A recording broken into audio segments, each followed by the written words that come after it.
whether they're in school, serving in uniform, trying to get health care, taking care of their family, or looking for a home. So what's good about Tulsi Gabbard?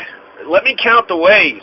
She's anti-NSA's bulk data collection scheme. She wants a 21st Glass-Steagall Act, which she calls the Return to Prudent Banking Act. She's opposed to the TPP, so she was on the right side of history with that. She's always been on the right side of history. She is pro-regulation of Wall Street. She opposes too big to fail banks. Going back to that history thing, she's always been on the right side of history. She has been on the right side of history when it comes to Venezuela. So she is the 2020 presidential campaign began with... Now, I grew up knowing that every person is a child of God. Gabbard's announcement. Do not underestimate...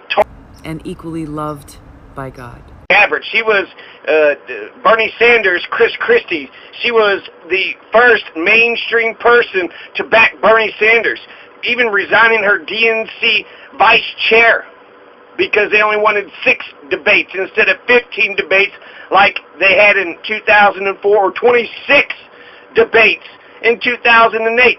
Why are we going to have 26 debates in 2008 and only 6 debates in 2016? And hatred.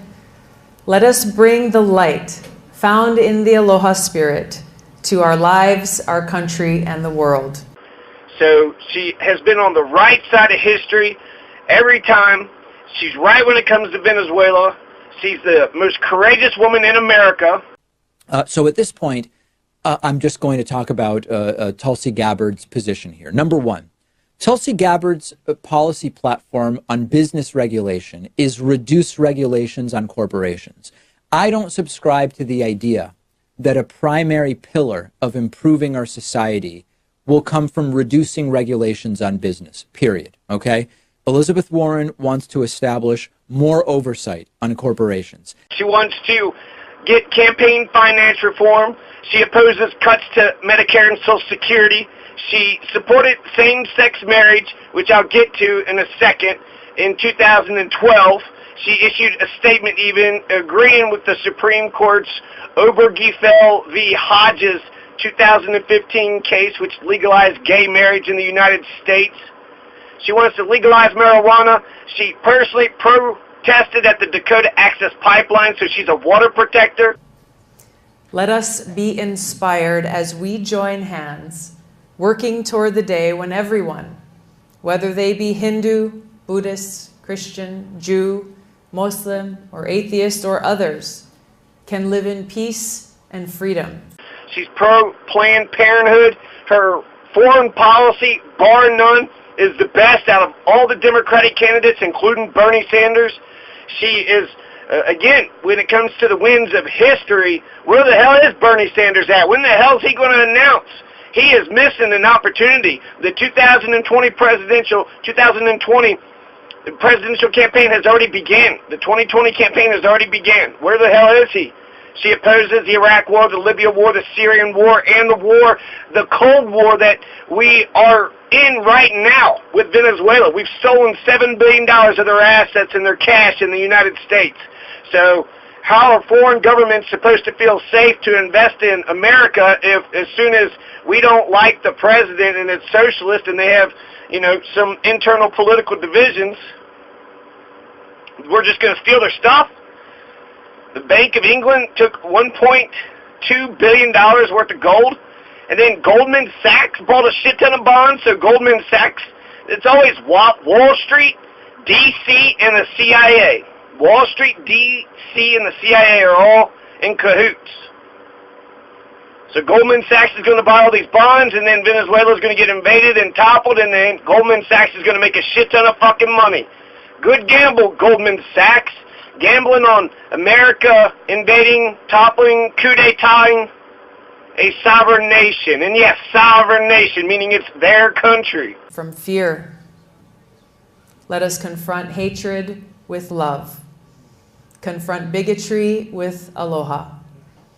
Confront fear with courage. She's a virulent critic against Saudi Arabia. She's against the Israeli settlements in Palestine. And I've always believed in the fundamental rights and equality of all people. She opposed PAYGO, along with AOC and Rukana. She's identified the Rohingya Muslim genocide in Myanmar, formerly Burma, as a genocide. So that's weird. People want to say Jacobin Magazine wants to paint her up as anti-Muslim, but she's sitting there saying there's a Muslim genocide in Myanmar. Let us truly live aloha in our actions, in our words, and in our hearts. Thank you all for being here. Thank you very much. Aloha. Namaste.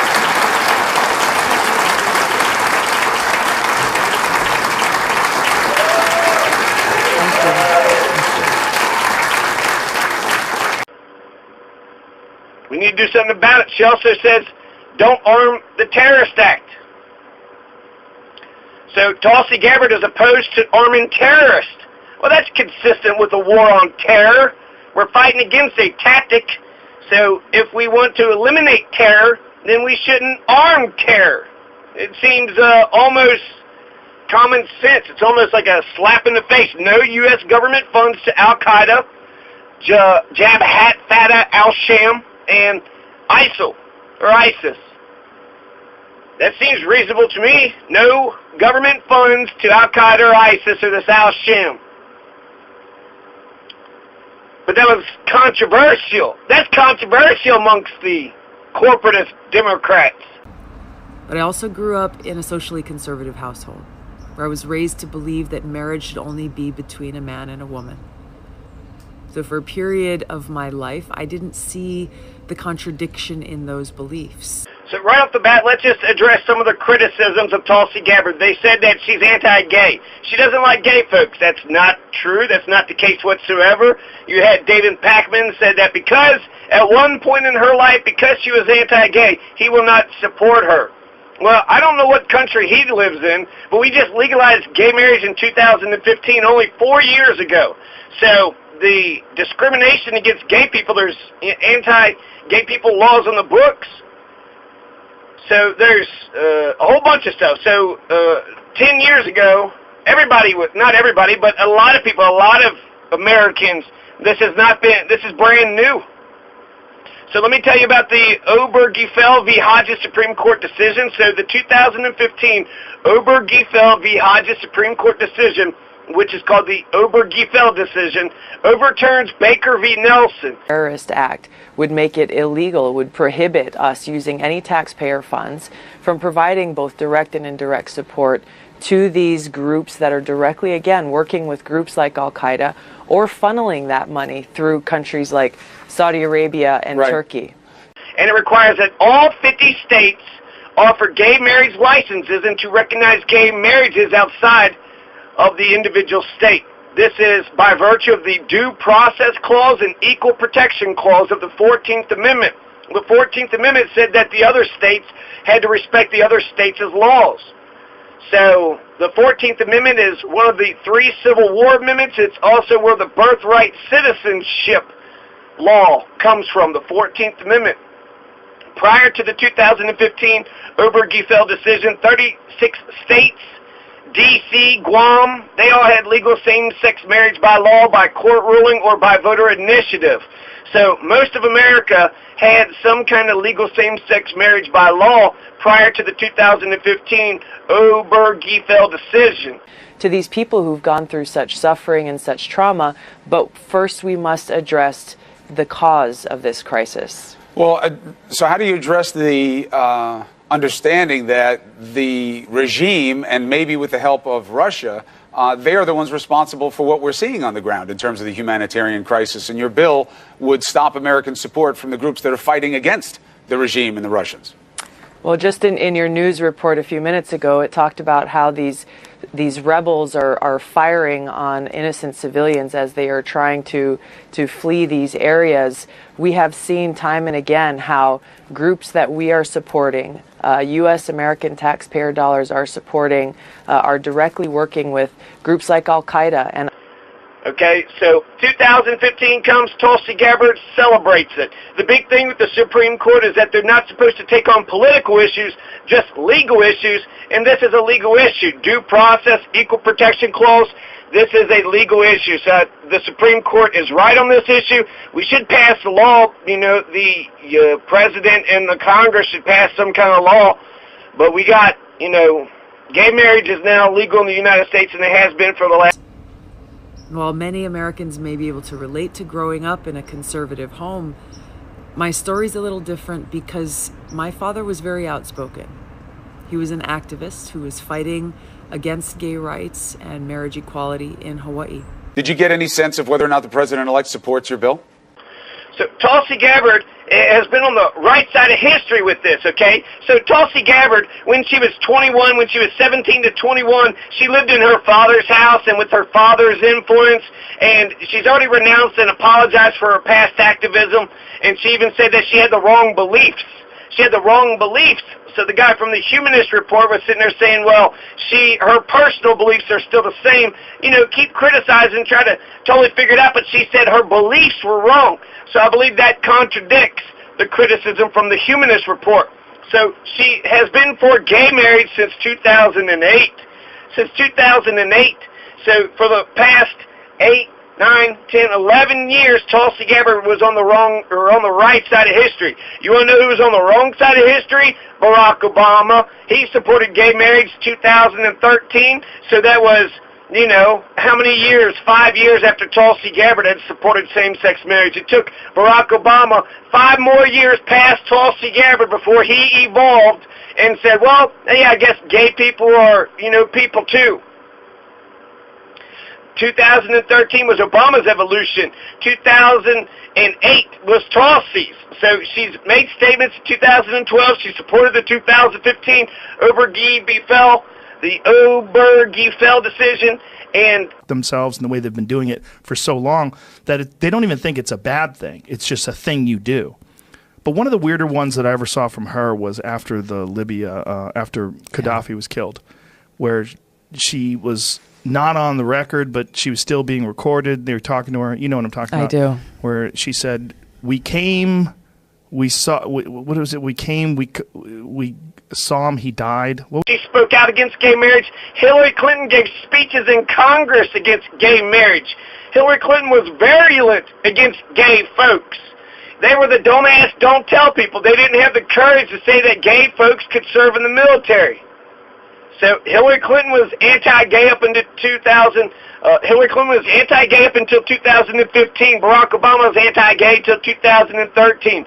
Tulsi Gabbard was anti-gay up until, I guess, 2008. I don't know when her evolution took place.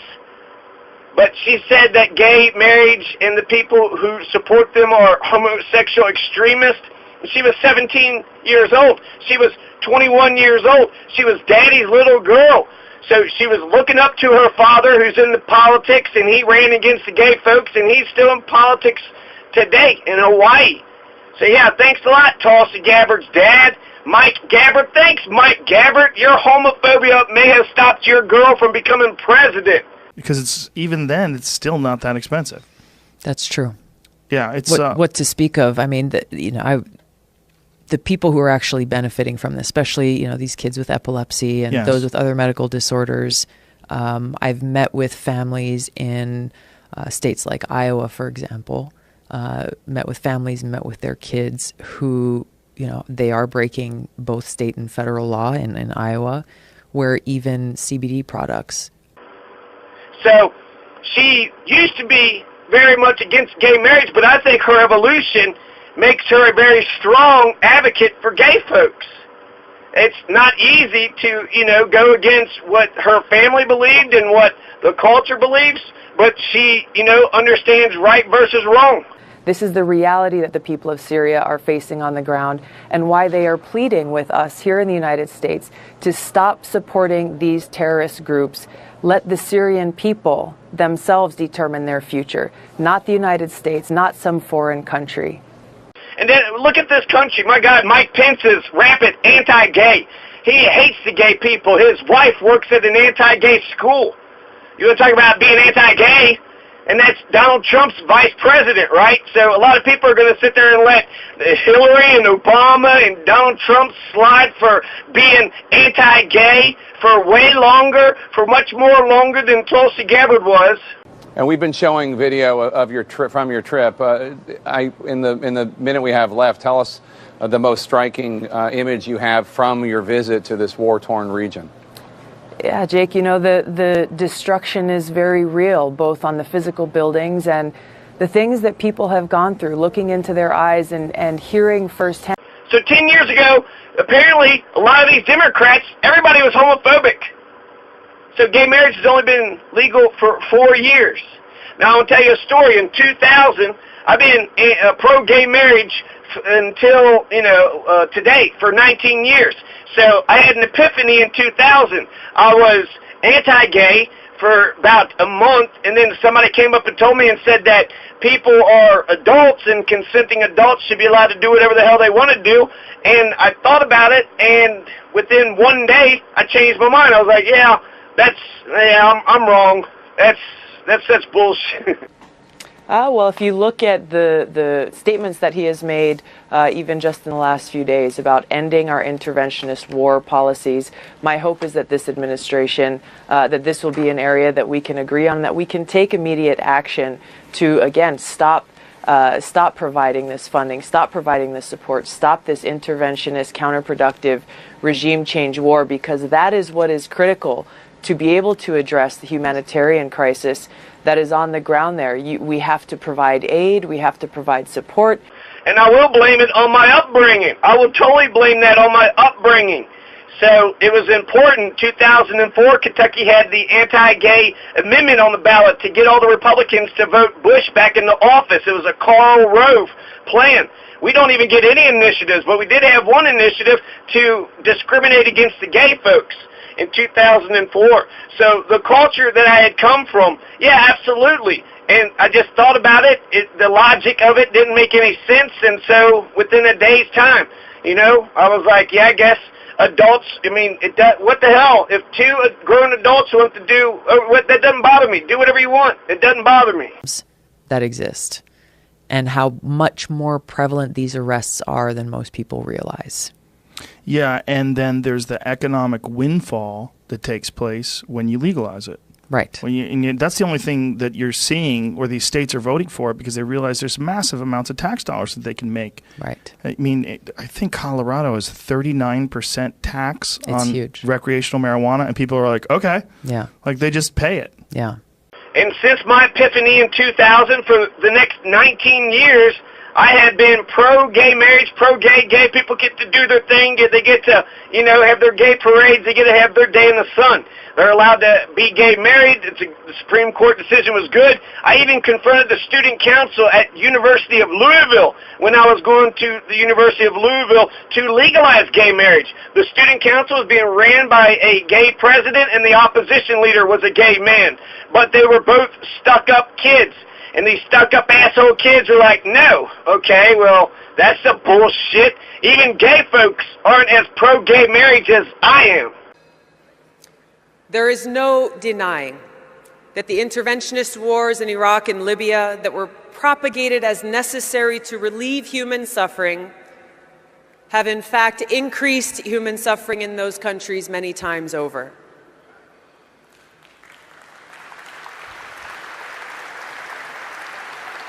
So you progressive assholes need to fucking stand up for Tulsi Gabbard right now. Stand up for Tulsi Gabbard the way she stood up for Bernie Sanders. He announced his campaign a year and a half in advance with the last election. Now it's 2 years out. So he did it by himself. Nobody was supporting him. Tulsi Gabbard stood up. And even though David Pakman want to say that doesn't matter, well, David Pakman is wrong on that, because Elizabeth Warren, she didn't hop on the Bernie train. She cost Bernie Massachusetts. She didn't make a decision. She didn't say he was good or that his vision was better. She took no sides. So neutrality in a situation of injustice, hell, it's a more imperative. According to Noam Chomsky, it's a moral imperative to vote for Hillary over Donald Trump, because clearly she's the less of the two evils. Well, if that's the case, then it's a moral imperative to vote against Hillary in favor of Bernie Sanders. and Elizabeth Warren, Noam Chomsky. They didn't jump on the Bernie train when Bernie said all aboard, but Tulsi Gabbard did. That's important. She had the courage to defend Bernie. She had the courage to stand by Bernie, and the entire nation saw this. Groups. This is a war against terrorists who've declared war on America, and it's a war that we must win. The second is the counterproductive war to overthrow the government of Assad, an illegal war that Congress has not authorized and which must end. So, Bernie Sanders is a democratic socialist. Can you say that some of Bernie Sanders' stardust has been sprinkled upon Tulsi Gabbard? Absolutely. She is a democratic socialist. So she is not Bernie Sanders. She's Bernie Sanders light. But she's better on Venezuela over Bernie Sanders. She's also better on Israel-Palestine over Bernie Sanders. She's opposed to the Israeli settlements in Palestine. Bernie Sanders is all about BDS, being against boycott, divest, and sanctions. So you are forcing the Palestinians to spend their money on shit that goes against them. That's a peaceful protest, Bernie Sanders. That's a peaceful protest. Bernie Sanders also voted for the war in Serbia under Bill Clinton. Bernie Sanders also supported the war with Somalia. There was also the Iraq Freedom some shit where Bill Clinton was bombing Iraq. Remember the song Bombs Over Baghdad? Bombs Over Baghdad, because Bernie Sanders voted for it. You have CIA torture sites in Serbia and Yugoslavia. Around there, nobody knows where they're at, but they got them all over the place. That was Bernie Sanders. He supported that shit. He voted for that shit. So I love Bernie. He hasn't announced yet. Where the fuck are you at, Bernie? People who are innocent. By the way, that is what happened. We don't need to, have the hypothetical conversation. But what about the ticking time bomb? No. The Senate torture report explained how we ended up doing anal rape torture. Literally. They would do anal feeding. They shoved a tube up people's asses and then pumped liquid food up there. This is what we did. We did sleep deprivation. We did loud music torture, where you keep loud music playing for an extended period of time, and people are sitting there holy shit, this is literally driving me crazy. Love Bernie Sanders, but Tulsi Gabbard is so much younger, so much more vibrant, represents the majority of Bernie Sanders' ideas and ideals. She's more courageous than Bernie Sanders. When it comes to the foreign policy, she's an Iraq war vet. She's seen combat. She's seen this shit up front. She's seen this shit up front and personal, up close and personal. They did hypothermia torture. You know what that is? That's when they throw cold water on you, leave you in a cold cell, leave, and then come back in the morning, and guess what? Somebody died when we did that. And of course, the person who died, no evidence they ever did any wrongdoing. Because this idea that the government always gets it right, as if oh... Also love that strip of gray hair of hers. She's beautiful. She's thick. She's a younger Bernie Sanders. She's a Jill Stein minus 50 years. She wants to get the culture of aloha, where we see each other as brothers and sisters, where we love and have compassion and respect for one another. She wants to have this aloha kind of culture. What was the exact? I don't remember the exact quote. Yeah. We came, we saw, and he's dead, or something like that. Yeah, and she was laughing. Yeah. Literally laughing. But this is exactly what I'm talking about that cavalier attitude within Washington. And, right. And for me, that was really the main reason why in 2016 I was a vice chair of the Democratic National Party. Tulsi Gabbard has been kicking ass and taking names, nothing but net. When she was young, 21 years old, she got elected to the state legislature of Hawaii, the youngest American to ever be elected to state legislature. Then she goes to fight in Iraq. Then she comes back to become city council. And then she runs for House of Representatives of the United States. And that's where she currently is today for the past 5 years. So if people want to criticize Tulsi Gabbard, we just have this, look at all these progressive goodies she's talking about. Look at all these ideas that we can talk about. Maybe she's not perfect, but when it comes to gay marriage, I have been a virulent pro-gay marriage person, even more so than the gay folks who were leading student council of U of L when I went there. So I think she would be the exact same way. There's no doubt in my mind that she will support gay marriage. She supported it longer than Hillary and Obama. And, you know, when it comes to the Republicans, they just hate gay folks, right? Trump don't give a shit about the gay folks. That's why Mike Pence is his vice president. Mike Pence hates the gays, and Trump was okay with that. Donald Trump said, that's fine. Yeah, I hate those gays, because that's a conservative stance. As an officer of the party, you're supposed to stay neutral in these Democratic primaries. But it got to a point where I felt I stepped down from that position, resigned as vice chair to endorse Bernie Sanders, largely because of the huge difference in their worldviews with Hillary Clinton's very...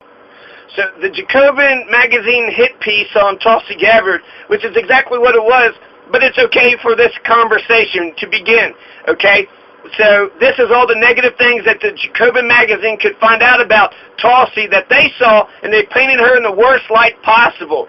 So when they pointed out that she courted the Indian Prime Minister Narendra Modi, despite his links to the anti-Muslim violence that killed hundreds, and spent years as a Fox News darling for her willingness to claim Barack Obama was making Americans less safe by arming ISIS and the Al-Qaeda and Al-Sham in Syria, and by not using the phrase radical Islam. There's a lot of problems with this sentence, okay? So this is the same paragraph where they're sitting there saying she's anti-Muslim because she likes this Prime Minister of India. One who does not love does not know God, because God is love.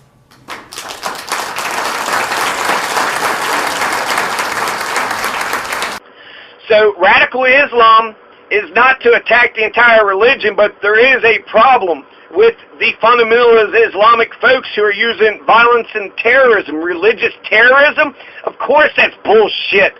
All terrorism is bullshit. That's a bullshit tactic. The stimulus program, her voting record is pro-gay. Now put a little asterisk by that because we're going to come back to the issue of LGBTQ rights in a little bit. But her voting record is pro-gay. I think it's a good idea to target terror as a tactic. Terror is a bullshit tactic.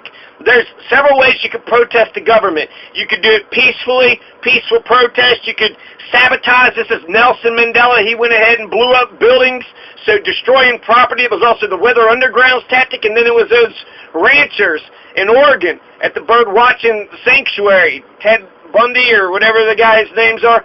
So this was sabotage. They were occupying, actually. I don't even know if they destroyed property. So it was less than sabotage. So there's another tactic, occupy. So you can silent, peacefully protest, loudly protest. You can occupy.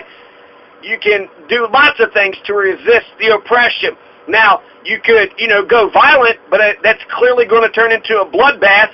Now, what violence is acceptable? We are instituting war on terror. I think war and terror are bullshit tactics. The only thing that's acceptable war-wise is revolutionary war, which is fighting against oppression or fighting for your own nation, for your own sovereignty, to fight for freedom. That's revolution. So only war that's acceptable is revolutionary war. Terrorism is bullshit. Killing a bunch of innocent people to get your point across. A lot of war turns into terrorism, scorched earth policy. So you're attacking civilians. That's what terrorism is, when you attack innocent civilians for political reasons. And it's just such a gross, dirty fucking tactic that I am okay with getting rid of terrorism as a tactic, forever and ever. But not by war. Not by war. By revolutionary war, by revolutionary, stop terrorism. She supported legalizing hemp. She fought for legal marijuana. She fought for... Because the war is for revolution, the American Revolution. Is that the only time America will go into revolutionary battle? Whenever a slave owner tells them to go do so? The Haitian Revolution, the French Revolution, the Mexican Revolution, the Cuban Revolution, the Russian Revolution. These are great events. These are momentous historical events that made things better. Here's a really interesting one because it puts her in a league above other politicians. You know how everybody screams about Russian interference in the Democratic Party, the elected Democratic Party? Oh my God, our elections are not safe and there's Russian interference and oh, what are we going to do? Let's talk about this endlessly and use it to score political points. That's what they do. What does Tulsi Gabbard do? She's been fighting for paper ballots for our elections. So for all the talk of the corporate Democrat politicians, she comes out and says, okay, you can talk all you want. I have a fucking solution here. Paper ballots. So Barack Obama's idea was essentially don't say radical Islam because there's speech using that kind of language says that there's a problem inherent in a religion that's followed by 1.6 billion people on the planet. But Tulsi Gabbard says that the language is necessary to explain the rise of groups like ISIS. How did ISIS rise? The Islamic State? The Islamic State. How did Islamic State? Also, Bin Laden, he's a rich millionaire, but he didn't give a shit about his money and his riches. His ideology, his Islamic ideology was more important than the good life. In Libya, when the U.S. led the bombing campaign to overthrow Gaddafi, which began with a no-fly zone, the result was incredible loss of life, total chaos, with Libya resulting in a failed state and a haven now for ISIS and other terrorist organizations. She's also right to criticize Barack Obama on Syria because fuck the war in Syria, fuck the war in Libya, fuck these goddamn endless forever wars in Afghanistan, in the Sudan, in Somalia. Man, remember when we voted to go to war with Somalia, America? Yeah, because you didn't vote for it. The government went ahead and drowned us, went ahead and got us ass deep in that war. Hawkish interventionist foreign policy and track record. Libya is a very prominent and recent example. Iraq is another, and Bernie Sanders, who generally takes a more non-interventionist worldview. All right, so there's a lot of problems that I have with just a paragraph that they mentioned, but this is where they're saying that she's anti-Muslim. She's anti-Muslim because she sits there and says that there's radical Islam, right? So because she says some Muslims are terrorists, some Christians are terrorists. I find her to be actually very fair when it comes to religion. She even opens up the doorway for atheists. I thought she might have been too religious because she's Hindu, but she says she wants a multicultural, pluralistic society. So we're atheists and Muslims and Christians, we all could get together and, enjoy each other's company and sing Kumbaya. And I love that idea. I love the idea that we all can get along. I don't believe in discriminating against, religions, but religion is fucking bullshit. So I'm going to mock religion until the day I die, but you got a right to be a religious stupid fuck. So you want to actually have elections with integrity? Support my bill for paper ballots. And it's fucking crickets. Hardly any of the establishment types are on board with this, but she was pushing really hard for it because she really believes in it. She thinks it's the right answer, and I think she's right. So that's a policy that she's kind of like the champion of, which is wonderful. All right, so who is this Prime Minister of India? He's actually overwhelmingly popular. The Indian people love him. He got elected by, a large amount. He's the leader of the biggest democracy on the planet. He's Hindu. He's also nationalist, so he loves his nation of India. He's also engaged in a war on terror, which Tulsi supports. Now, Modi, he started out in this right-wing group that killed Gandhi. He started out in RSS.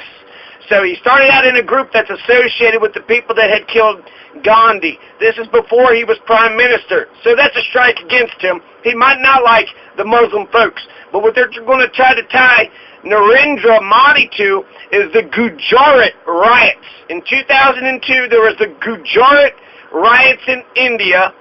Tulsi Gabbard says that there's a bunch of misinformation, but Narendra Modi isn't accused of orchestrating the Gujarat riots. So he wasn't in charge of it. He didn't initiate it. He wasn't a part of it. But they said that he was an enabler because he was the chief minister of India. He could have stopped it. There was about 1,000 Muslims who were killed. So that's a lot of Muslims. That 2002 anti-Muslim riots was fucking bullshit. Now, the Narendra Modi was said to have said the Muslims need to be taught a lesson, and so what he did is he did nothing. So he didn't stop it, and that's the reason he's getting criticized. Perhaps that's accurate, perhaps that's something, but again, he's not the one that led it, he just didn't stop it. And since he allowed the Muslim riot to go on, then people are saying it's all his fault. And at that time, I forcefully defended him and his cause. But over the years, as I grew up, I formed my own opinions based on my life experiences that significantly changed my views.